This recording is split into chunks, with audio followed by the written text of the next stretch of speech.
What about like the nightmare combat thing? Let's talk about that a little bit. I know you guys just are launching that for this year. Mm-hmm. How does that? I mean, where did you get that concept from? Because it's great. I mean, laser tag within a haunt is an amazing idea. Where'd that come from? What'd you guys do in there? We did that back in Cleveland, and that was from a team that was kind of working with iCombat, who is a laser tag gun manufacturer, mm-hmm. and then they were trying to essentially sell the guns to haunted houses. So kind of a similar thing that, like with Christmas, like they took it to a 13th floor haunt, did it at 13th floor, did it at like our haunt in Cleveland, and we were all testing this to see, one, how we could get people to come out, how we could market it and present and explain a fairly like complicated concept of like shooting monsters and walking through a haunt and like trying to get that all together. And then we got it to the point where we could get people to show up and like sell a lot of tickets. And then we said, like, how do we keep kind of growing this? And it was very shortly after that we had like lost the building. So we only got like a year, I think. And like that for us was like 2 weekends or maybe 3 weekends in Cleveland. And then we like, had to shut the doors. And so my marketing company got to keep marketing those events for 13th floor. And I think we did a couple of years where it was like other people, like other haunts that were doing it. We gave them a hand and helped out. So I had all these like ideas in my head for like those 5 years where I'm like, oh man, when we get back into this, like I know exactly like how we want to do this.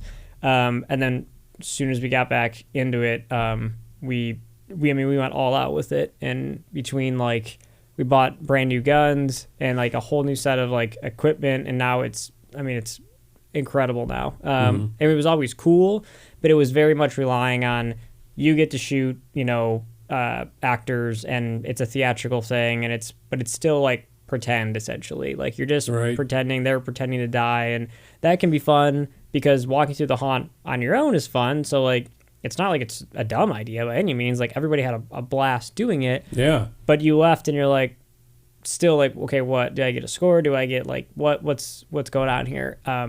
And now with like the new equipment, it is two-way scoring. So the customer's shooting the actor, they've got a live real-time score on their gun of how many kills, how many times they've had even an assist.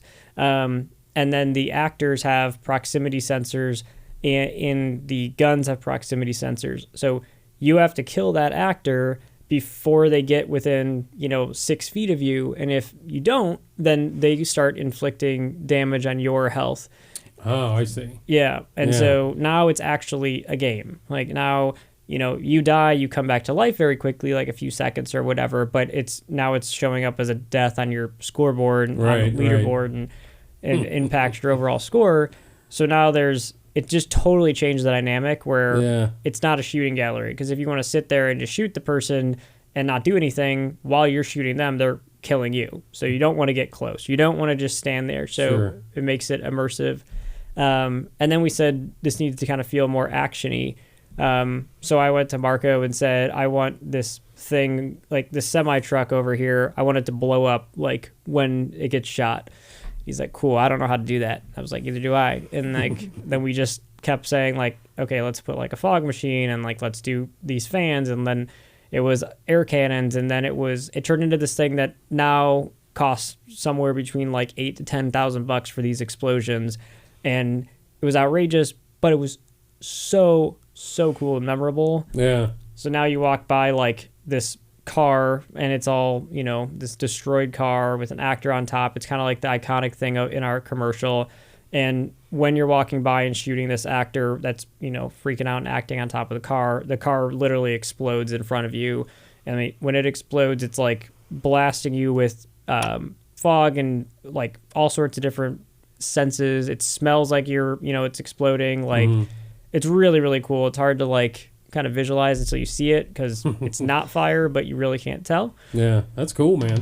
There's a ton of other stuff like that gives it a different, it's not a haunted housey vibe. It's very, very much like you feel like you're in an action movie. So tried to make it as different as we possibly can from the normal haunted house.